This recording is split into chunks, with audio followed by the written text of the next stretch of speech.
پھر تم لوگ کیوں نہیں سمجھتے ہو؟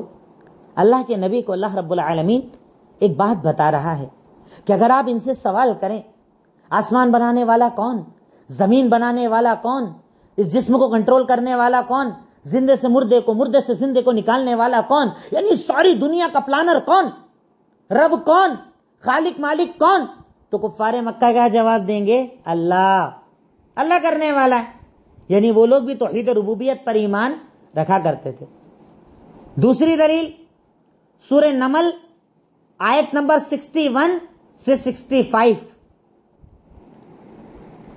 آیت نمبر 61 سے 65، اللہ تعالیٰ کا فرمان کہ اللہ کے نبی کو آپ نے کہا، پھر یہاں پر کہا کہ سوال کیجئے ان سے، امن جعل الارض فراشا وجعل خلالها انہارا، بتاؤ زمین کو کس نے بچھایا، اس کے بیچ میں نہریں کس نے بہائی، زمین میں پہاڑ کس نے لگائے، سمندر کس نے بنائے، یہ سارے کے عمل کرنے والا کون؟ تو وہ کہیں گے اللہ۔ الہ مع اللہ، سوال کیجئے، سوالیہ انداز میں بات پوچھئے، بتاؤ کیا اللہ کے سوا بھی کوئی بنانے والا ہے؟ کیا اللہ کے سوا کوئی زمین بنانے والا ہے؟ کیا اللہ کے سوا کوئی آسمان بنانے والا ہے؟ نہیں، تو پھر تم لوگ اللہ تعالیٰ پر ایمان کیوں نہیں رکھتے؟ کئی چیزوں کا ذکر کیا ان آیتوں کے اندر، ان آیتوں کا ترجمہ آپ پڑھیے، سورہ نمل آیت نمبر 61 سے 65، اللہ تعالیٰ نے ذکر کیا کہ توحید ربوبیت کا کفار مکہ بھی ایمان رکھا کرتے تھے، پر صرف اس توحید کو مان لینے سے آدمی مسلمان نہیں ہو جاتا یا مومن نہیں ہو جاتا۔ یہ پوائنٹ یہاں پر یاد رکھنا، کفار مکہ نے توحید ربوبیت کا اقرار کیا، قرآن گواہ ہے اس بات کا، میں نے دلیلیں دو اوپر آپ کو دے دی، سب مان لیا، ساری تخلیق کرنے والا اللہ یہ بھی مان لیا، پر اس کے بعد بھی اللہ تعالیٰ نے قرآن میں انہیں کیا کہا؟ قل یا ایھا الکافرون، اے کافروں سنو۔ یعنی اگر کوئی انسان صرف توحید ربوبیت کو مان لے اور توحید الوہیت اور اسماء اور صفات کو نہ مانے تو وہ مومن اور مسلمان نہیں ہو سکتا۔ یہ میں نہیں کہہ رہا، یہ اللہ تعالیٰ کہہ رہا ہے، یہ اللہ تعالیٰ ارشاد فرما رہا ہے۔ توحید ربوبیت کی دو دلیلیں میں نے آپ کو بتا دی، تیسری دلیل لکھ لیجئے، سورہ یاسین آیت نمبر 82 اور 83، سورہ یاسین آیت نمبر 82 83، جس میں اللہ تعالیٰ پھر اپنی توحید کا ذکر کرتا ہے، انما امرہ اذا اراد شیئا ان یقول له کن فیکون فسبحان الذی بیدہ ملکوت کل شیء والیہ ترجعون۔